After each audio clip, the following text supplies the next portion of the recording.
my channel, Ziad Alkhoir TV. Jangan lupa subscribe ya, tekan loncengnya. Selamat menonton.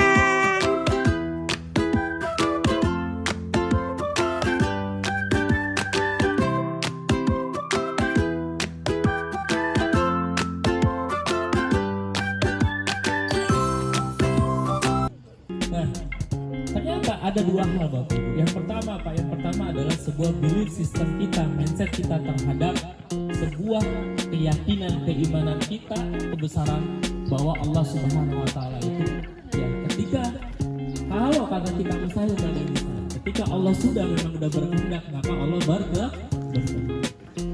Jadi yang pertama Bapak Ibu semua, dalam bisnis itu bukan matematika. Jadi ketika saat ini kita rugi, jangan berpikir kemudian bulan depan sampai tahun depan kita rugi.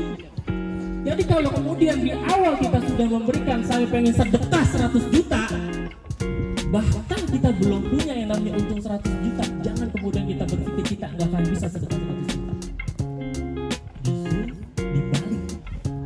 Justru dibalik. Gitu. Ketika kita sudah mengantarkan sebuah kepada keyakinan yang sangat luar biasa, maka itu akan terbentuk di bawah alam bawah sadar kita. Dan itu yang akan mengantarkan kita dari bangun tidur sampai kita mau tidur. Tapi kalau kita nggak punya sebuah mindset yang sangat luar biasa, nggak punya sebuah visi yang sangat mulia, nggak punya visi yang luar biasa, sampai kapanpun kita nggak akan mengantarkan diri kita ini akan bertumbuh. Jadi seperti itu. Jadi paling pertama saat ini Bapak Ibu semua, omset saya masih recehan. Berapa recehannya? Ya, per hari saya jualan baru 100.000 per hari saya jualan baru 500.000 per hari saya jualan udah ada yang sampai mungkin jutaan gitu. Ini semua ya hanya karena mindset yang paling utama. Cuma kesalahan kita ketika kita membentuk mindset, ternyata mindset kita hanya level dunia. Hanya level apa Bu? Dunia. Inilah yang menjadi keliru. Padahal kita notabene-nya adalah muslimah, seorang pengusaha muslim. Sudah jelas benchmark kita Abdurrahman bin Auf.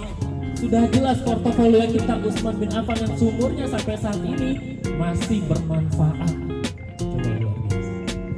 Jadi ketika kita mempunyai sebuah mindset di dalam bisnis, bukan hanya sebuah mindset dunia yang mesti ada di dalam mindset kita, yaitu mindsetnya sampai kepada akhirat gitu. Karena kenapa? Karena nggak mungkin nih kita nih saat ini dikumpul ketemu Coach Haris, ketemu semuanya kalau bukan karena izin Allah, karena izin.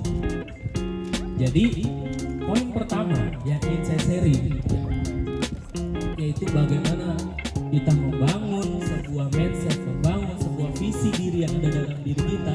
Kalau kata guru kita purpose of life-nya kita, ya Kang Aceh itu kan selalu ngajarin kita, ya kan? Bagaimana bukan hanya strong why-nya tapi big why-nya kita. Gitu. Dorongan kita ini atas dasar apa? Atas dasar lillah, fillah, billah. Jadi kalau kita udah seperti itu, bismillahirrahmanirrahim, jalanin bisnis enak.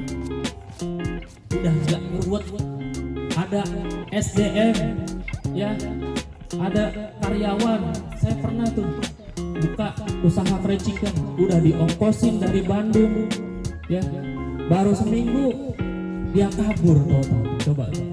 Itu kalau kita bisnis bukan karena Allah, kita udah mau tempeleng aja tuh kalau ketemu begitu. Tapi Bapak Ibu semua, bisa lanjutin baru nih masuk ke sini. Ternyata ketika sudah masuk perjalanan bisnis itu di 1 tahun pertama, untung apa rugi Bu? Rugi, betul. 1 tahun pertama rugi. Ruginya kenapa? Ruginya itu ada 2 faktor. Tapi faktor yang paling besar itu adalah faktor eksternal. Ya, jadi saya mendirikan rumah ayam potong di daerah Ciledug sama di daerah Kota-Bumi. Itu kompetitornya banyak banget. Dan mereka itu ingin kita nggak berkembang. Salah satunya akhirnya mereka itu kalau kata saya pakainya namanya jurus mabok. Tahu nggak jurus mabok?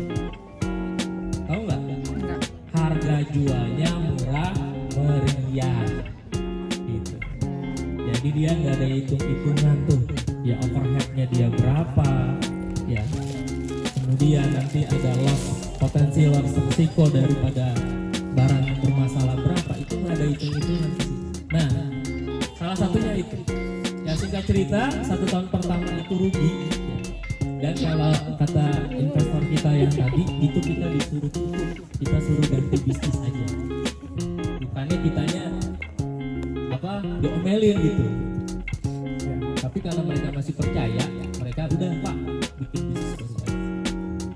Karena saya tetap yakin ya, dan saya memang tahu ya bahwa sebuah bisnis yang pakai jurus mabok sesungguhnya dialah yang akan musnah. Ya, karena ini dari sebuah experience saya, dari sebuah pengalaman bisnis yang sudah saya jalani. Saya cuma hitung-hitungan, dia jual ayam berapa, dia jual barang berapa, dia jual modalnya berapa, ya kan? Dari jual harga jual berapa, saya tahu modal dia berapa. Saya udah hitung, si ini rugi per bulan berapa, si ini rugi per bulan berapa. Kecuali dia punya duit banyak, dia bisa besar. Saya bilang tunggu sebentar lagi, mereka yang akan kalah. Ternyata benar kata saya. Mereka akhirnya langsung merubah harga. Harganya malah pada jadi mahal, kita yang tetap standby. Nah, jadi ini ada strateginya juga di sini. Jadi kita jangan khawatir yang namanya dengan sebuah perang harga. Ya, kalaupun dibahas ini agak mendalam juga karena nanti di sini kita bagaimana produk kita, bagaimana pelayanan kita dan segala macam. Cuma intinya adalah ketika kita menghadapi dalam sebuah perang harga, kita lagi gila-gilaan di marketplace, betul nggak? Kita jadi reseller fashion, reseller baju muslim, reseller gamis. Tahu-tahu pabriknya jualan langsung dengan harga murah, nongol dia di situ, betul nggak? Nah, bagaimana cara kita? Ya kan? Pokoknya kita jangan khawatir gitu. Sungguh pabrik-pabrik itu udah lagi panik sekarang. Pabrik-pabrik besar, perusahaan-perusahaan besar lagi panik sekarang. Benar. Ya. Justru UMKM ini sebenarnya yang diuntungkan. Kenapa? Karena kita berbasis networking. Gitu. Nah mereka itu berbasis apa? Cuma berbasis kapital, duit. Dan sesungguhnya di bisnis, kalau kita hanya berbasis duit, ya ini akan runtuh dengan sendiri. Kita banyak lihat, contoh misalnya ya, mereka kan ada abnormal misalnya. Abnormal ini kan gabungan daripada para pemodal. Kita lihat sekarang bagaimana. Tapi warkop masih eksis. Coba kita lihat di sini. Nah, jadi kita di sini yang masih levelnya mungkin masih UMKM, kita jangan pesimis. Makanya sekali lagi saya sampaikan, ketika justru ada tekanan, ketika di situ justru ada kesempitan, justru di situlah ada sebuah opportunity buat kita, justru ada peluang buat kita. Gitu. Nah, cuma bagaimana nih kita mau cara bermainnya seperti apa, gitu ya. Nah, baik saya lanjutkan cerita saya. Ya, ternyata dalam sebuah ya perjalanan ya yang saya dan teman-teman hadapi ya, dengan saingan kompetitor seperti itu, internal kita terus evaluasi dan eksternal juga kemudian kita terus mapping seperti apa ya, dan yang tentunya adalah bagaimana kekuatan tawakal dan doa kita kepada Allah. Singkat cerita ya, sampai dalam angka kurang lebih 3 tahun modal-modal yang miliaran itu sudah berhasil dikembalikan semua ke investor yang tadinya ya. Nah ini kalau kemudian dikupas ya, saya mungkin kalau buka workshop 3 hari juga nggak cukup gitu ya, karena zaman sekarang itu kita nggak bisa yang namanya sebuah idealisme dalam produk, kita nggak bisa yang namanya idealisme dalam sebuah tools ya. Jadi sekarang ini kita itu memang mesti mengcombine ya, mengcombine dalam segi apa? Dalam segi semua. Kalau dulu kita kebanyakan mainnya apa? B2B, pasukan jualan, kita main reseller sekarang mohon maaf dari reseller. CS saya yang punya brand kosmetik bagian operasionalnya ya, itu hampir tiap hari ngeluh ke saya nih sekarang gitu. Ini gimana ya gitu, ini selalu begitu, ini gimana ya gitu. Nah jadi sekarang memang kita kudu mengcombine dari hal itu semua ya, dan kita kudu bergerak cepat karena memang betul kata Renal Kasal itu, kita memang harus siap dengan perubahan gitu. Ya, kalau dulu nggak ada digital, sekarang ada digital ya. Kalau dulu orang mesti punya toko, sekarang dia nggak perlu punya toko, cukup nongol, rumahnya dijadiin apa buat background barang-barang jualan di TikTok, betul? Ya. Nah tapi ternyata TikTok juga banyak UMKM yang ngeluh, ternyata juga banyak yang nggak laku, betul nggak? Saya punya teman seharian katanya yang beli cuma satu, itu pun setelah seminggu.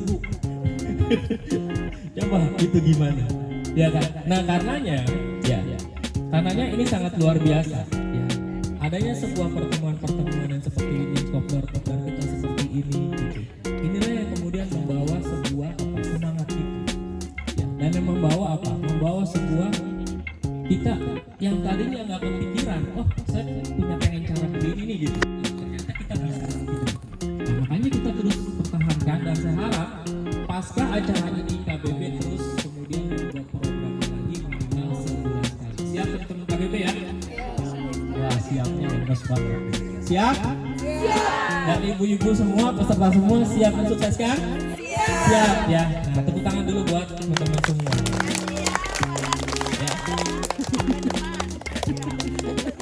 Nah terakhir ya jadi terakhir ya Bapak Ibu semua. Jadi satu pesan saya, salah satu penyebab bisnis ya terutama di level UMKM nggak pernah berkembang, bahkan sampai anak cucu, bahkan kemudian dia sampai udah mati. Karena kenapa? Takut ngegaji orang. Iya betul. Hari ini jualan sampai sebulan, bulan depan seminggu libur. Bang, kenapa kagak jualan? Saya sakit pak. Dapat duit nggak? Enggak. Coba. Betul juga Tapi ya. hari ini saya bisa di sini, saya tidur aja rekening saya. Iya. Artinya apa? Ada sebuah autopilot. Ada sebuah autopilot yang kita bangun. Dan saya itu nggak takut dengan ngegaji orang. Kenapa? Karena sesungguhnya dia yang akan memberikan duit saya lebih. Ketika saya meng-hire marketing, saya targetin, coy, udah, ya, nih jualan. Ya, kalau saya targetin ada salah satu di salah saya itu, ya, udah net profit dia per bulan itu cukup 30 juta buat awal. Cukup 30 juta net profit. Ya, berarti kalau net profit 30 juta, dia jualan dari berapa ratus juta tuh, Iya. gitu kan. Nah, di ayam kan lebih besar. Nah, saya gaji dia berapa? Maksimal dengan tunjangan dengan bla bla bla 10 juta. Saya dapat berapa Bu lebihnya? 20. Otak main. Jadi akhirnya saya nge-hire orang, saya kasih dia supaya dapat net profit 30 juta. Saya gaji 10 juta, saya masih dapat 20 juta. Bu. Jadi ilmu itu yang kurang kita pakai. Berarti hire Bisnis marketing. itu mempekerjakan orang, bukan bikin kita capek. Iya ya. Bisnis itu mempekerjakan orang, bukan mempekerjakan diri sendiri, bukan membabu diri sendiri. Itu adalah hal yang keliru kebanyakan orang ada Ya di ya sini. ya ya. Nah cuma Ada jangan cumanya. nekat juga gitu. Ya. Cuma jangan nekat juga ya. Nah nanti kita untuk konsultasi lagi. Ya, ada formulanya gitu loh, ada jurusnya. Ya, cuma pesan saya ya, kita bagaimana membangun sebuah bisnis itu secara bareng-bareng. Jadi kalau ibu-ibu di sini ada berapa nih? Coba. Ada nggak 50 nih? Ada. 50-50-nya bikin produk semua, terus apa yang jualan? Enggak, bukan. Mereka kan bikin produk semua. 50 bikin produk semua bikin produk. Udah sibuk bikin produk, siapa yang jualan? Makanya, nah itu dia, makanya dalam sebuah paguyuban, dalam sebuah organisasi, bukan kemudian kita itu semua punya produk. Itu salah. Justru ini PR-nya daripada Digital sebuah marketing. organisasi, mapping. Si Ibu Siti potensinya jago jualan. Si Ibu Rini jagonya di dapur ngulek sambal. Jadi ada yang bikin sambal dikemas, ada Collab. yang jago kemas doang. Nah kita bangun ekosistem begitu Bu. Ya. Itu yang saya ajarkan di tim saya. Saya tiap Kamis buka kelas di rumah saya itu cukup saya cuma 5 orang gitu. Saya ajarin begitu. Kalau antum berpikirnya semua harus punya produk, umat menciptakan USP. Waduh. Bagaimana ini sekarang? Dengan keadaan sekarang, kita cari yang terunik lah, semua udah pada punya unik. Kita cari unik yang kayak gimana lagi? Betul nggak? Nah karenanya, ya secara organik kita bangun. Wah, udah deh gitu. Gue nggak perlu malu kalau gue itu memang gue nggak bisa bikin produk yang bagus kayak mie janda. Tepuk tangan buat mie janda. Owner. Kalau gitu, gue punya duit, gue buka cabang mie janda aja deh. Nah, misalnya gitu. Jadi kita bangun sebuah kolaborasi di sini. Tapi mie janda ini kira-kira bisa nggak buat kerjasama nih, bisa nggak buat dikembangkan gitu?